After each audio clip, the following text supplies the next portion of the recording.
C'est l'heure de politique en partenariat avec Slate.fr et son cofondateur et ancien directeur du Monde, Jean-Marie Colombani. Bonsoir à vous. Bonsoir Roselyne. Alors, il a dû bien dormir cette nuit. Éric Dupond-Moretti, le garde des Sceaux, a été acquitté par la Cour de justice de la République. Il était poursuivi pour prise illégale d'intérêt. Certains y voient l'échec des juges politisés, quand d'autres estiment que cette juridiction d'exception est soumise au doute, car elle est constituée en majorité de parlementaires et seulement 3 magistrats. Un ministre de la Justice qui, cette semaine, a volé dans les plumes du Rassemblement national, qu'il accuse d'héberger des gudards et des nazillons, des racistes et des antisémites dans leur parti. Une ultra-droite qui se déchaîne et tente de mener des actions commando après la mort du jeune Thomas dans la Drôme. On en parle avec Bruno Jeudi, directeur de la Tribune Dimanche. Bonjour à vous. Avec nous aussi également Catherine Tricot, directrice de la revue Regard. Bonsoir à vous. Et Carole Barjon, éditorialiste à l'Obs. Bonsoir Carole. Et en fin d'émission, Véronique Reissoul qui décryptera la politique sur les réseaux sociaux. Donc après la relaxe d'Éric Dupond-Moretti, le garde des Sceaux, par la Cour de justice de la République, une juridiction, je vous le disais, constituée de 12 parlementaires et 3 magistrats, la France insoumise demande la suppression de la CJR, qu'elle qualifie de juridiction d'entre-soi systématique. On écoute. Et tous ceux qui ont suivi d'un peu près ce procès, je crois que leur conviction est faite sur le fait que cette Cour de justice de la République est à supprimer le plus rapidement possible et que finalement, la seule conclusion qu'on a, c'est que la prise illégale d'intérêt est aujourd'hui un mode de gouvernement de la Macronie. Jean-Marie, cette juridiction spéciale est une curiosité française. Elle n'existe nulle part ailleurs. Est-ce que c'est une anomalie ? Ce qui est une anomalie, c'est la façon dont, pratiquement par automatisme, elle est décriée parce qu'elle n'a pas condamné. Je pense que si Moretti avait été condamné, on aurait dit « quelle juridiction exemplaire !» Remarquez, elle est faite de 15 juges. Donc 15 juges pour mettre d'accord 15 personnes. Juges, 15 en tout, oui. Sont tous, chacun sont des juges. Oui, mais enfin on pourrait considérer qu'un parlementaire, c'est pas un juge. C'est ça qui est... sauf qu'ils font la fonction de juge, comme faisait... Il faut rappeler qu'avant la Cour de justice telle qu'elle est, il y avait une haute cour qui était composée uniquement de parlementaires. Que pour la réformer et pour l'améliorer, on y a joint des magistrats. Donc après, on peut discourir sans fin sur son intérêt. C'est vrai que par principe, on peut se dire, bon, il est temps d'en passer à une justice normale pour les membres du gouvernement en exercice, puisqu'elle est compétente sur ce terrain-là.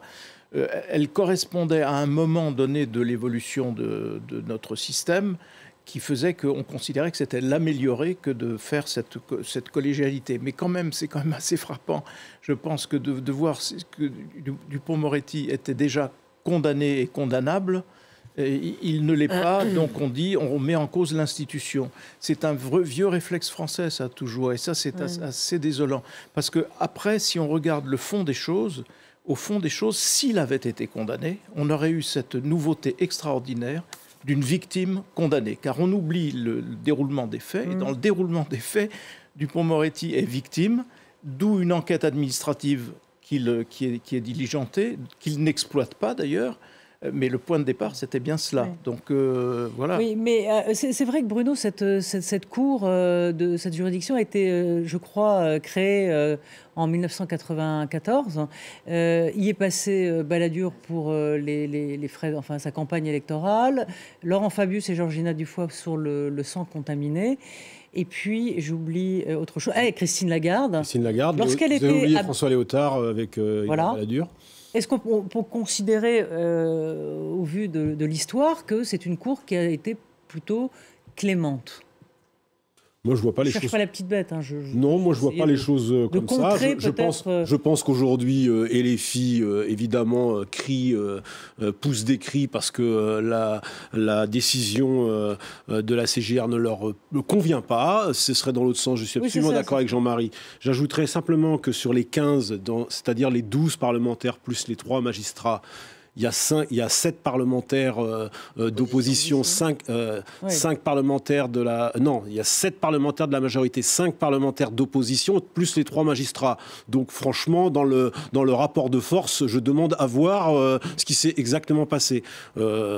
Posons ça ici. C'est toujours la même chose. Ça ne va pas dans leur sens parce qu'en France, évidemment, les magistrats devraient tout décider. Eh bien non, c'est une défaite de la justice politique. C'est une défaite pour M. Molins qui a voulu régler ses comptes. C'est une défaite pour tous ces magistrats et notamment du syndicat de la magistrature qui depuis des mois, sinon des années, condamnent les hommes politiques avant qu'ils aient été jugés. Et une partie de la presse leur emboîte le pas. Donc très bien. Moi, je suis absolument satisfait de ce qui s'est passé hier. Voilà qui est dit. Catherine, est-ce que vous avez un autre avis que celui de Bruno ? Déjà, rectifions une chose, c'est que la France insoumise est opposée à la CJR de tout temps. Je veux dire, de tout temps, depuis qu'elle existe. Ça ne fait pas si longtemps que ça qu'elle existe. Non, mais ce que je veux dire, c'est que ce n'est pas... Emmanuel Macron, ils ne viennent pas de s'opposer à la CJR parce que la décision ne leur convient pas. Ils la rappellent à cette occasion, mais enfin, c'est une position qu'ils ont qui est antérieure à celle-là. Deuxième chose, c'est que je considère comme légitime, les syndicats de magistrats étaient légitimes à porter plainte. Je veux dire, oui, le fait qu'ils perdent. C'est une question, ça. Non, mais le fait qu'ils... une question, parce que... Alors moi, mon point de vue, c'est que le fait qu'ils perdent ne délégitime pas. Il y a une justice, on porte plainte, on considère qu'il y a eu un abus de pouvoir. Il demande à ce que cette question-là soit tranchée. Je trouve normal que ça le soit. Troisième point, où ça doit être tranché. Et c'est là que je trouve ça beaucoup plus compliqué, parce que je ne sais pas si ça peut être, si ce genre de problématiques, qui sont des problématiques politiques, peuvent être tranchées dans le cadre d'une justice ordinaire. Donc je trouve ça... Je vais essayer de nuancer un peu ce que vient de dire Catherine, parce que ça renvoie à ce que vous disiez sur le soupçon de clémence de cette juridiction. Il y a eu 0 clémence, là, dans toute la phase, parce qu'il y a une commission qui est chargée de valider ou d'invalider les plaintes. Et cette commission a validé les plaintes des magistrats, sur des bases qui sont ténues, qui sont tirées par les cheveux, parce que tout le monde savait très bien que dans l'esprit d'un certain nombre de magistrats, il fallait obliger à la démission de Dupond-Moretti, puisqu'on ne l'avait pas obtenu politiquement, on allait essayer de l'obtenir sur le plan de la juridiction. C'était ça la toile de fond, avec des magistrats convaincus, à tort peut-être, à tort sûrement même, convaincus que la mission politique de Dupond-Moretti confiée par Emmanuel Macron était de déquiller le parquet national financier, et que donc il fallait défendre cette institution et donc bouter hors du système Dupond-Moretti. C'était ça l'état d'esprit des magistrats, et c'est en cela qu'ils... Donc des magistrats qui... Et donc c'est pour ça que c'est une défaite pour eux, enfin en tout cas défaite pour les syndicats de magistrats. Ça rappelle au passage peut-être aussi que la justice est une autorité et pas un pouvoir. En tout cas, il n'y a pas le pouvoir des juges. Maintenant, je trouve qu'au-delà même de l'affaire Dupond-Moretti, c'est vrai que ça pose l'avenir indépendamment de cette affaire. C'est vrai qu'il y avait beaucoup de gens qui se posaient la question sur, au fond, l'utilité de cette juridiction. Très franchement, il y a beaucoup de pays où les hommes politiques...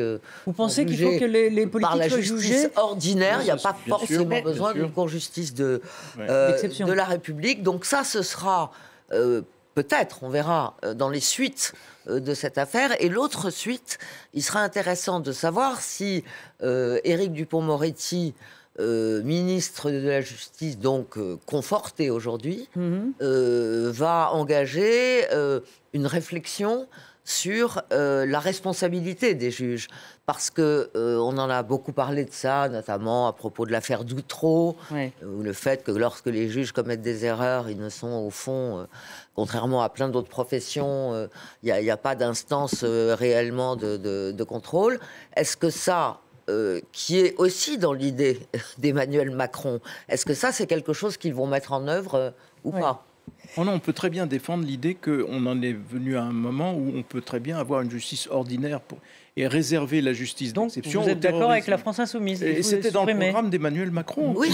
C'était dans le programme des engagements de campagne d'Emmanuel Macron. François Hollande. Il y avait la suppression. Donc on peut très bien aller vers cela, ce serait peut-être plus simple. Si ça se fait... Pardon. Oui. Mais si elle n'est pas supprimée alors que c'est dans le programme, il y a... pourquoi ils ne le font pas? C'est parce qu'il n'y a pas de majorité au Parlement. Il n'y a pas de majorité suffisante. Moi, ce que je voulais pointer, c'est qu'il y a une question, c'est quand on juge des faits politiques, des décisions politiques. Et ce n'est pas toujours le cas. D'ailleurs, la CJR, ce n'est pas dès l'instant où vous êtes un responsable politique ou un ministre en exercice, si jamais un ministre est accusé de viol, ça ne relève pas de la CJR. C'est-à-dire que tout ne relève pas de la CJR. C'est vrai. Voilà. Et donc, ce que je veux dire, c'est que la fonction de la CJR, elle est de juger de décisions qui relèvent de l'exercice politique du ministre. Oui. Et ça, je trouve que c'est une question... Moi, je ne me suis pas complètement fait ma philosophie sur ce sujet. Je ne sais pas si ça relève de la justice ordinaire ou si, finalement... Ou des élections. Des députés... Non, justement, je suis en train de dire la même chose. Je suis en train de dire que finalement, des députés peuvent avoir la fonction de juge... comme des citoyens peuvent avoir la fonction de juge. Donc ça, moi, dans les tribunaux... Quand il s'agit de questions politiques dans lesquelles c'est la responsabilité politique, l'exercice politique du ministre. Oui, mais là, quand même, si on regarde, et après on passe à autre chose, mais Bruno, la configuration, est-ce qu'elle n'est pas un peu absurde dans cette configuration-là, c'est-à-dire avec un ministre de la Justice qui est jugé par des magistrats qui jugent leurs ministres et des politiques, des parlementaires qui ne sont pas juges, mais qui jugent quelqu'un avec qui soit qu'ils combattent, soit qu'ils soutiennent. Est-ce qu'on n'est pas quand même est-ce qu'on peut être dans un truc à peu près serein quand on a ce tableau-là? Ça, c'est rentré dans l'argument de LFI, c'est l'argument de l'entre-soi. Moi, je pense que les 12 élus, sénateurs et députés qui ont jugé Éric Dupond-Moretti, ils ont d'abord jugé parce que le législateur, en soi, il est homme de droit et femme de droit. Donc, ils ont jugé sur pièce.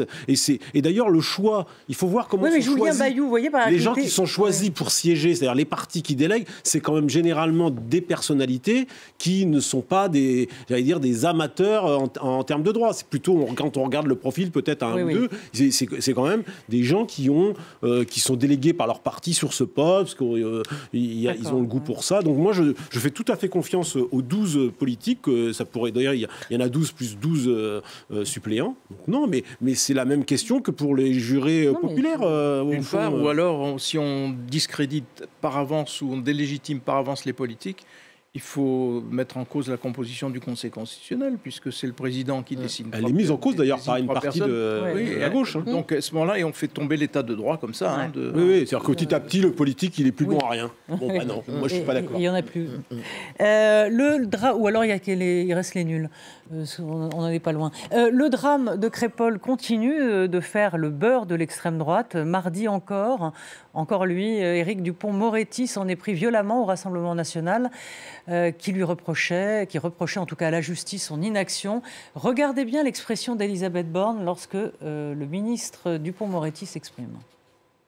Nos frères juifs ont peur, nos frères musulmans ont peur aussi. Vos propos sont incendiaires et ils amènent dans la rue les militants de l'ultra-droite qui sont bien plus proches de vous que de moi. Pour être crédible, faites le ménage, chassez de vos rangs les gudards, les identitaires, les nazillons, les racistes, les antisémites qui sont en réalité planqués dans vos officines économiques. Alors une sortie, Carole, qui a fait sourire, on l'a vu, la Première ministre Elisabeth Borne. Mais cette réaction de Dupond-Moretti, enfin sa réaction éruptive qu'il peut avoir parfois, a été critiquée par beaucoup et par certains observateurs, considérant que ces attaques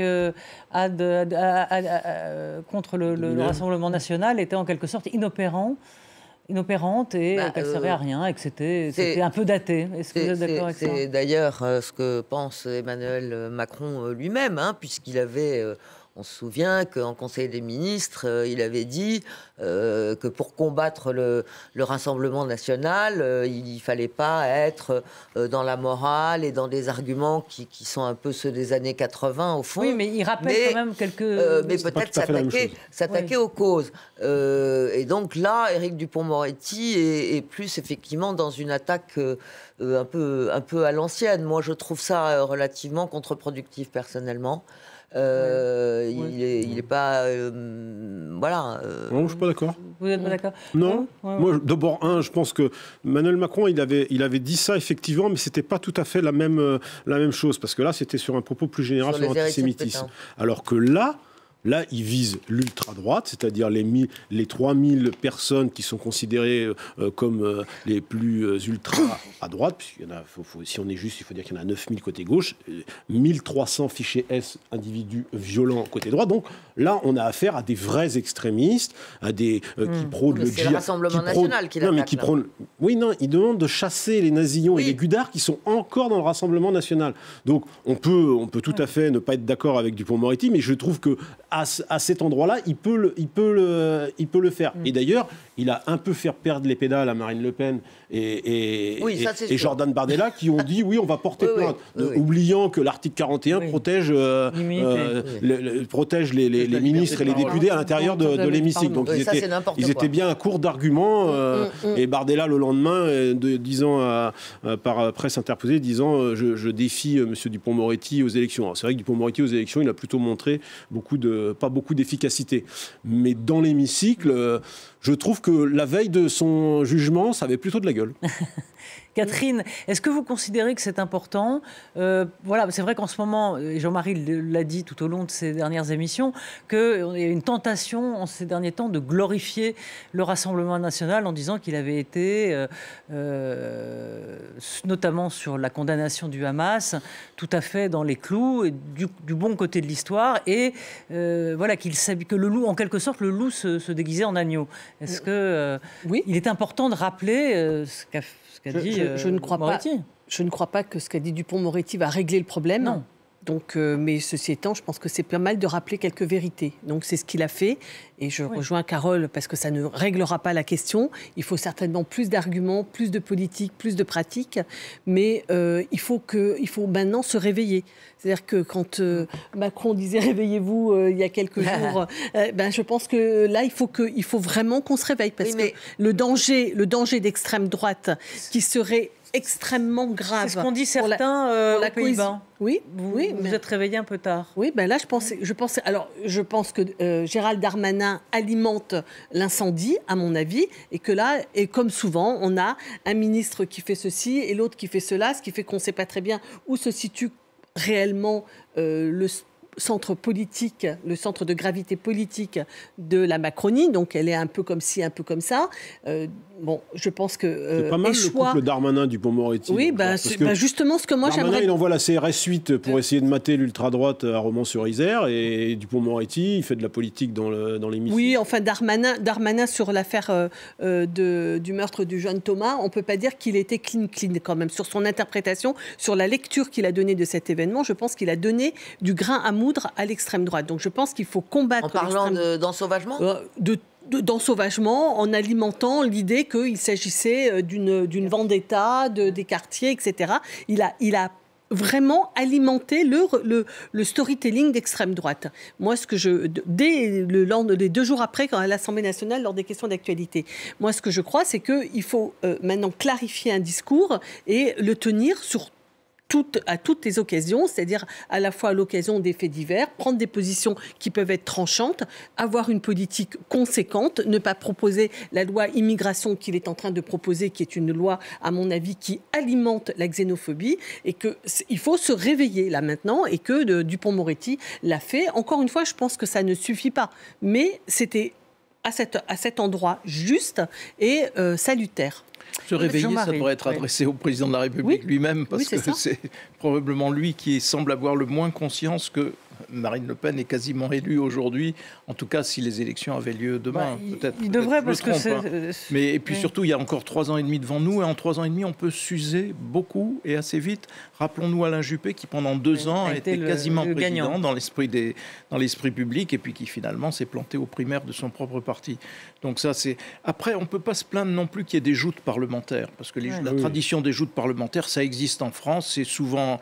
Et Dieu sait si un certain nombre de membres du gouvernement, rappelons-nous les débats sur l'âge de la retraite, ont été vilipendés, traités d'assassins dans l'hémicycle, etc. C'est un peu la règle du jeu parlementaire. Même pourtant, si c'est ce qu'on a beaucoup reproché à LFI ces derniers temps. Mais parce qu'ils sont d'une véhémence systématique. Ils sont d'une véhémence systématique, etc. Et là, on est toujours surpris que ce soit un ministre qui prenne à partie une partie du banc. Alors, derrière l'intention de... Alors, le problème, c'est que Dupond-Moretti n'est pas un rassembleur. C'est quelqu'un qui est plutôt un bretteur, avec beaucoup de ficelles visibles et puis peut-être beaucoup de maladresse aussi. Alors que ce qui pointe n'est pas inintéressant, parce que ce qui pointe, c'est... Qu'est-ce qu'il y a derrière la façade respectable du Rassemblement national ?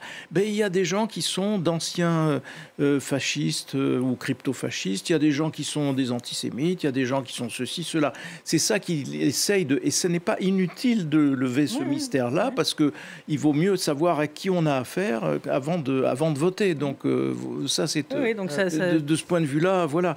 Donc Carole, vous êtes en minorité ici. Ah bon ? Oui, je continue alors. Vous continuez. Non, mais peut-être que ce sera contre-productif. Sauf que c'est absolument nécessaire. On ne peut pas se contenter de dire oui, mais il faut renvoyer au vrai problème. Non, je veux dire, il y a aussi à qui a-t-on affaire. Par exemple, si on prend les convictions exprimées par Marine Le Pen sur un sujet sur lequel elle est censée avoir rallié le consensus, l'Europe. Quand elle s'aligne sur Salvini en Italie et pas sur la première ministre italienne, c'est très clair. Elle s'aligne sur quelqu'un qui est anti-OTAN. Anti-Europe. Donc c'est important de le mettre à jour mais on l'a et de déjà le dire. Dit plusieurs fois dans ces émissions. D'une certaine façon, Moretti prend sa part de sur l'ultra-droite, qui était le sujet de cette semaine. Moi, je pense qu'il y a quand même une instrumentalisation de toutes parts du reste. Et là, il est assez clair que les propos de Dupond-Moretti, qui ciblent, à juste titre d'ailleurs, l'ultra-droite, visent aussi à contrebalancer pour l'aile gauche de la majorité l'ensauvagement dont parlait Gérald Darmanin la semaine d'avant, ou le basculement dont a parlé, le risque de basculement de la société dont a parlé Olivier Véran, porte-parole du gouvernement, juste après ou en marge des obsèques du jeune Thomas. Et au fond, toute cette polémique politique, même s'il y a effectivement une descente de jeunes ou moins jeunes, j'en sais rien, d'ultra-droite à Romans-sur-Isère, le sujet principal qui, à mon avis, inquiète les Français, c'était quand même la mort de Thomas et cette descente avec des couteaux. Et je trouve que le gouvernement a passé... assez vite là-dessus, parce qu'on ne sait pas quelles sont ses réponses. Le risque de basculement dont a parlé Olivier Véran, il a un peu dit finalement, réveillez-vous aussi. Mais en faisant quoi, on demande au gouvernement sur un fait divers. C'est pas contradictoire avec ce que dit Dupond-Moretti, parce que c'est deux choses différentes. Dupond-Moretti, il y a une manière de mettre les choses en valeur plus que d'autres. Oui, mais moi je trouve que dans la même semaine, Dupond-Moretti pointe l'ultra-droite, qui est pour l'instant un phénomène qu'on connaît, qui est documenté. Il y a un rapport parlementaire la semaine dernière qui détaille bien et l'ultra-droite et l'ultra-gauche. C'est un boulot qui est très bien fait par un député écologiste et un député de la majorité, très documenté. Et donc, Dupond-Moretti, moi je crois, a bon droit de pointer ça, parce que c'est un danger qui existe. Et moi, ça ne me gêne pas que dans le même gouvernement, le porte-parole le lundi, effectivement, dit une vérité selon moi, qu'on est à un point de basculement. C'est vrai que ça... Crépol, c'est le concentré des fractures françaises. Mais ça, c'est ce que dit un peu le Rassemblement national. C'est-à-dire que les fameuses deux France, c'est-à-dire la France rurale qui élève bien ses enfants, comme disait un monsieur interviewé, et puis la France des villes où les gens... Mais Véran le dit aussi un peu lundi dans son propos lu, écrit et bien réfléchi et validé par l'Élysée. Donc il n'y a pas de problème là-dessus. Et d'ailleurs, à ce sujet, moi, il y a un gros problème. Je pense que du côté il n'y a pas de problème où il y a un gros problème. Non, mais moi, je pense qu'il y a un gros problème là-dessus. Non, mais il n'y a pas de problème là-dessus. Je pense qu'on n'est pas d'accord sur l'analyse. Oui, c'est pour ça qu'il y a un gros problème, moi, je pense. On n'est pas d'accord sur la nature du problème. Je pense qu'on n'est pas d'accord sur la nature du problème. Absolument. Mais oui, parce que, bon, on pourra me démontrer tant qu'on veut, arriver avec des couteaux à 30 ou 40 dans un bal populaire. Pardon de vous avoir interrompu. Oui, ça se faisait. Avant, c'était les blousons noirs. D'accord, ok, bien sûr. Je sais bien que c'est pas nouveau, les balles populaires, le bal perdu et tout ça. Ok, on connaît. Non, c'est devenu le symbole. Mais simplement, ça a évolué et ça dit quelque chose de l'évolution de la société d'aujourd'hui. Enfin, ils arrivent avec des couteaux de 25 cm. Il y avait des couteaux aussi. C'est vrai, ce que dit Roselyne est très vrai. Il y a eu une époque dans les années 60 où il y avait un phénomène dit des blousons noirs. Les blousons noirs, ils débarquaient dans des collectivités comme ça qui faisaient la fête avec des chaînes de vélo, avec des couteaux. Il y avait des affrontements, il y avait des blessés, il y avait du sang qui coulait et ainsi de suite. Et ça n'a pas cessé. Il y a toute une série de municipalités qui ont dû renoncer à ces fêtes, à ces balles populaires à cause de cela, à cause de ces phénomènes-là. Donc simplement aujourd'hui, on y met une couche ethnico-religieuse. Exactement. Bien sûr. Pourquoi mettons systématiquement une couche ethnico-religieuse sur des phénomènes qui sont des phénomènes de bande, de violence, malheureusement, que l'on a déjà connus. Donc, c'est ça la question. Il y a les paroles de la mère de Romain-sur-Isère qui pointe, qui dit qu'il y a des problèmes à régler de sécurité dans la cité de la Monnaie. La mère Emmayer. Comme il y a des problèmes à régler, parce que vis-à-vis des métropoles, les zones rurales sont en conflit. Tout ça, on le sait. Mais après, dans la parole politique, est-ce qu'il faut mettre l'accent sur un certain angle de prise de vue? Est-ce qu'il faut parler de basculement de la société? Est-ce qu'il faut parler de guerre civile? Parce qu'il y a des gens qui nous parlent, y compris le ministre de l'Intérieur, ils nous parlent d'une petite guerre civile. Est-ce que c'est pas la maire qui a demandé qu'on ajoute aussi l'accusation de racisme? C'était une question, c'est très difficile de répondre à cela. Alors, je vais vous faire... Vous voulez réagir là? Oui, il y a quand même la famille qui a demandé à ce qu'on tienne compte de l'accusation de racisme. Catherine, je vais vous faire réagir, mais j'ai envie que vous écoutiez quand même. Pardonnez-moi. Il y a peut-être des problèmes ethniques quand même. Sur l'ultra-droite, la réaction d'Éric Zemmour quand même, parce qu'elle est assez gratinée. On l'écoute. L'ultra-droite, c'est un nouveau mot. Avant, il y avait l'extrême droite. Avant, il y avait les fascistes. Et maintenant, c'est l'ultra-droite. Je vous répète, c'est l'ultra-foutage de gueule des médias et des classes politiques. Ça, oui. Ces groupuscules, Génération Identitaire, qui a été dissous, ça n'existait pas. C'était pas de l'ultra-droite. C'était des gens qui voulaient défendre la France et qui pensaient qu'il fallait défendre l'identité française. Et ils ont bien raison. Et ils avaient bien raison. Encore une fois, je défends l'identité française. Mais vous êtes... quand même dans une logique plutôt d'encouragement vis-à-vis de... À aucun moment, je ne vous ai entendu là... Je n'encourage rien. Je dis simplement... mais enfin, vous refusez de condamner. Non, je refuse de condamner.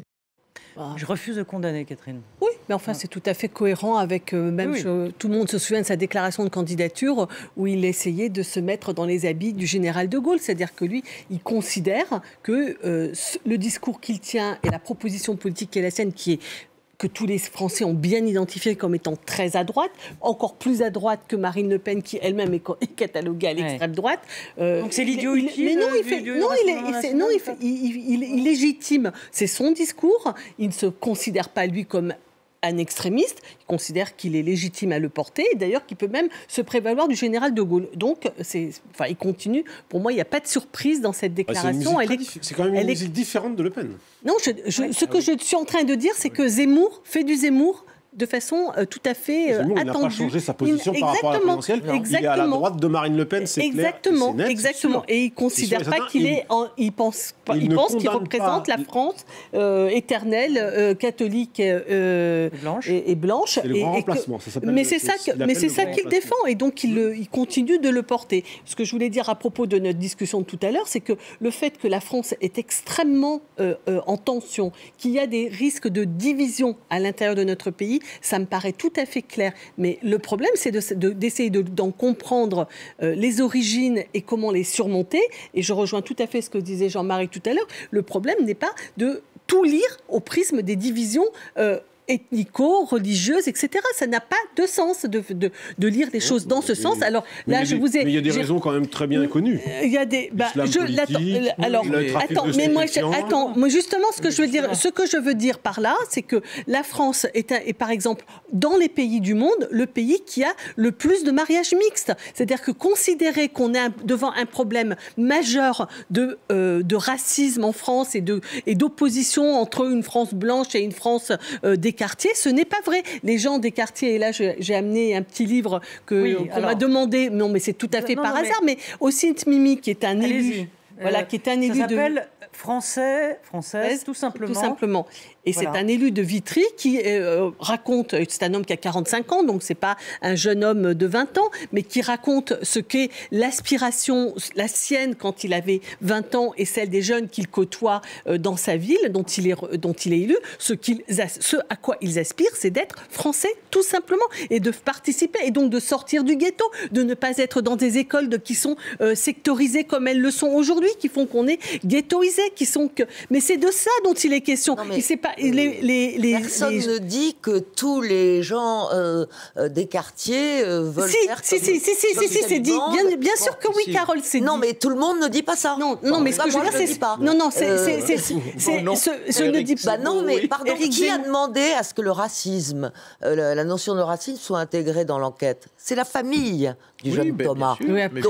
Donc ça lui donne pas une raison. Ça lui donne pas une raison politique supérieure. Enfin, je veux dire, on sait très bien qu'il y a peut-être des raisons ethniques dans certaines bagarres. Mais que cette famille le demande. Il y a 9 personnes sur les 109 qui ont été interrogées qui ont entendu des propos racistes.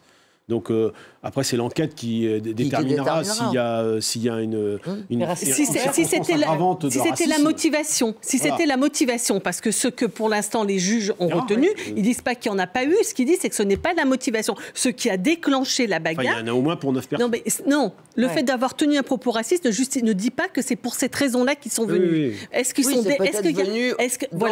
a eu une descente? Voilà, c'est ce que je veux dire, c'est que est-ce que les jeunes, moi je pense que là se sont cristallisés à la fois une culture complètement viriliste, c'est-à-dire que se faire traiter de fille, ça provoque une bagarre. Il y a du mépris. Des jeunes qui ont probablement pas pu pouvoir rentrer ou pas être assimilés aux autres. Enfin, il y a tout un tas d'éléments qui se... Merci. Voilà. En tout cas, ce qu'on peut dire, c'est que si l'enquête conclut qu'il n'y a pas de motivation de départ raciste, mais qu'au départ, c'est un phénomène d'entraînement, comme vient de le décrire Catherine, si l'enquête montre cela, vous allez voir le tollé que ça va provoquer et les protestations que ça va provoquer sur la justice laxiste, sur l'enquête qui ne fait pas son métier, etc. On est dans ce climat-là où tout est exploité et c'est ça qui est assez dangereux, je pense, parce que cette surexploitation conduit à la violence inévitablement. Nous attendons l'entrée en scène de Véronique Reissoult.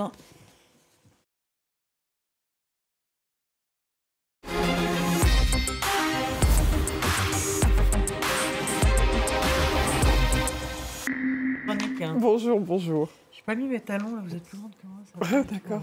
Alors, on va faire la chronique comme ça. Alors, on parlait de l'affaire Dupond-Moretti. On a envie de savoir ce que les Français en ont pensé, en tout cas une partie des Français, sur les réseaux. Alors, sur les réseaux, c'était un sujet qui était attendu. Il suffit de regarder le pic de visibilité. En fait, ils attendaient le verdict, ils attendaient le jugement, ils s'attendaient un peu à ce type de verdict, mais ils n'étaient pas étonnés, mais ils attendaient l'information. Après, on a sorti un sondage cet après-midi pour le Figaro, donc cette fois-ci c'est plutôt les Français, et on a essayé de regarder quelle était l'image de M. Moretti. Eh bien, globalement, c'est pas très bon, puisque vous avez 69% des Français qui ont une mauvaise opinion de M. Éric Dupond-Moretti, et la question a été posée après le verdict. 75% considèrent qu'il n'est pas respecté par les magistrats, 71% qu'il n'est pas efficace contre le RN. 69% disent que ça n'est pas un bon ministre de la Justice et 67% n'incarnent pas bien la justice. On peut dire que c'est un carton qui est pas formidable pour M. Moretti, sachant qu'on pourrait se dire que le point sur le Rassemblement national, comme vous l'avez montré tout à l'heure, pourrait être peut-être un petit point positif pour lui. Eh bien non, les Français considèrent effectivement à 71% que... Son côté grande gueule il n'est pas... Il est clivant. Moi, je pense que c'est un bon ministre, mais il est clivant. Il est clivant, il est y a des gens qui l'aiment beaucoup. On voyait dans les commentaires des gens qui sont très fans et des gens qui le rejettent plutôt. Globalement, on avait quand même quelque chose qui était de l'ordre de la posture habituelle. Et après, il y avait... ça change des ministres qui n'existent pas, au moins. Oui, oui. Non, mais voilà. Pas forcément positif, mais il existe. Et voilà. Après, la réalité, c'est que les gens ont surtout retenu quelque chose dans cette histoire qui était le verdict et plus exactement la formulation du verdict. Donc, une fois de plus, c'est un dessin qui résume bien de Alain Barthes. Voilà. Waouh, je ne savais pas que c'était interdit, moi. C'est très compliqué à comprendre le droit et moi. Je ne suis qu'avocat et ministre de la Justice, mais globalement, le délit est établi, mais il n'y a pas d'élément intentionnel. Et ce qui était le plus relayé, discuté et commenté. Voilà, et quelque chose qui nous chagrine beaucoup, ma chère Véronique, c'est terrible. C'est très triste. Oui, vous avez perdu quelque chose ? L'oreillette, voilà. Anne Hidalgo est partie. Alors, elle n'est pas partie bien loin, mais elle est partie de Twitter, en tout cas. C'est triste. Enfin, ex-Twitter. C'est triste, alors. Ex. Enfin bref, elle est partie. Elle a publié une tribune, un long post pour dire c'est fini, c'est trop, ce lieu est nauséabond, c'est un lieu violent. Enfin voilà, bon, globalement... Elle n'a pas tort. Elle n'a pas tort. Il suffit de... Voilà, il y a des tas d'internautes qui étaient d'accord avec elle en disant les fake news se propagent 34 fois plus vite sur les réseaux depuis la guerre Israël et Hamas. Anne Hidalgo pose une bonne question. Faut-il rester une voix nuancée sur X ou partir au risque de laisser la place aux extrêmes, aux bots. Les voix nuancées et X, voilà. C'est assez contradictoire, non ? Nuancées et X, c'est assez contradictoire. Pas forcément, il y a de tout. Le vrai sujet, c'est quand on est une femme politique aussi importante, avec des fonctions aussi importantes que voilà, la maire de Paris, future hôte des Jeux Olympiques, donc voilà, ne pourra pas communiquer sur cet espace, présidente de l'AMS francophone, la première personnalité de ce niveau a quitté en France, a quitté X. Voilà. Bon, elle y est toujours, hein, je vous rassure, elle est partie et elle regarde quand même. 1,5 million de followers, quand même. Oui, 1,5 million de followers. La question, elle est que monsieur et madame tout le monde s'en aille, oui, que le lieu soit nauséabond, certainement, mais est-ce qu'un politique doit, à un moment donné, laisser la place vide ? C'est une question qui a fait débat. La seule chose qui n'a pas fait débat, c'est par contre en voir, on est triste. Non, il y a pas mal d'internautes qui ont dit écoutez, très bien, madame, quittez. C'est pas ce message-là, ça c'est juste pour rappeler l'ensemble des fonctions qu'elle a, qui ont dit, eh bien, quittez la mairie aussi, s'il vous plaît. Parce que les internautes sont très bien élevés. Comme elle dit, on m'agresse. Ils ont demandé gentiment, vous pouvez aussi y aller pour la mairie. Donc là, globalement, les gens étaient assez d'accord. Et évidemment, ça a raillé. Et puis après, il y a aussi des internautes qui lui ont proposé fort gentiment des espaces où ça se passe bien, comme Blue Sky. Donc Guy Birembault m'a dit, moi j'ai des codes que je peux vous donner pour ce fameux formidable endroit qui est Blue Sky. Bon, on s'ennuie un peu, mais ça peut peut-être s'arranger si vous venez. Donc viendez, Madame Hidalgo. Alors pour le moment, elle n'y est pas. Et d'ailleurs, elle nous a résumé tous les espaces où elle est, qui sont un peu des vieux réseaux. Vous avez Instagram, vous avez LinkedIn, vous avez Facebook et vous avez WhatsApp. Pas dit, hormis LinkedIn, que ce soit si calme que ça. Mais en tout cas, voilà. Pour le moment, en même temps, si on se met à la place d'un politique qui dit à longueur de journée que c'est nauséabond, et c'est nauséabond, qu'il faudrait réglementer, qu'il faudrait l'encadrer, etc., et que vous y restiez, on va dire, mais mettez-vous en accord avec ce que vous dites, mettez-vous en accord avec ce que vous dites, donc quittez donc ce truc. Donc simplement, comme c'est Anne Hidalgo, on ne va jamais l'accréditer de ce genre de truc, parce que de toute façon, de ce genre de manœuvre, parce que de toute façon, elle a tort en termes d'opinion. Alors déjà, elle a tort en termes d'opinion, mais la réalité, c'est que voilà, on peut se poser la question, quand on est un politique, est-ce qu'on laisse la chaise vide ou pas ? Voilà. Enfin, un petit clin d'œil des internautes à Crépol. Mais oui, parce que elles se sont moquées de l'ultra-droite et des pseudos de leurs membres. Parce que finalement, pour lutter contre la violence, l'un des moyens les plus efficaces, c'est quand même le rire. Vous vous rappelez que le pseudo de monsieur de l'ultra-droite était Gros Lardon. Eh bien, Gros Lardon a inspiré les internautes. Donc, il y a quelqu'un qui a créé un moteur de recherche pour créer votre propre patronyme. Voilà, votre pseudo patriotique. Alors, lui, c'est Petite Knacky de lait.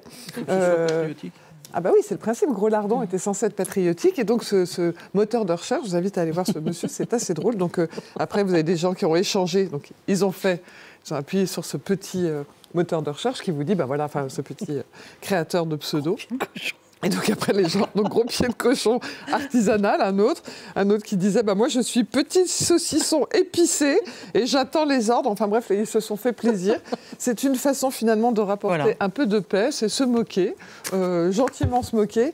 Et franchement, Faites-le, il y a des noms bien rigolos qui sortent. Mais en fait, j'ai l'impression que vous n'avez pas osé mettre les pires. Non, parce que vous avez une fille polie. Peut-être. Voilà, il y en a des. Et bien élevée. Donc, vous nous avez offert ce petit livre à tous, là, Ossine Mimi. Voilà, française, tout simplement. C'est, voilà, un petit livre de réflexion d'un élu de terrain de la banlieue parisienne. Très sur bien. La question de notre espace commun, la société française. Très bien. Et vous en avez fait la préface. J'en ai fait la préface. Aux éditions Arcane 17. Merci à tous. Merci à Flore Simon et merci à toute l'équipe technique. À très vite.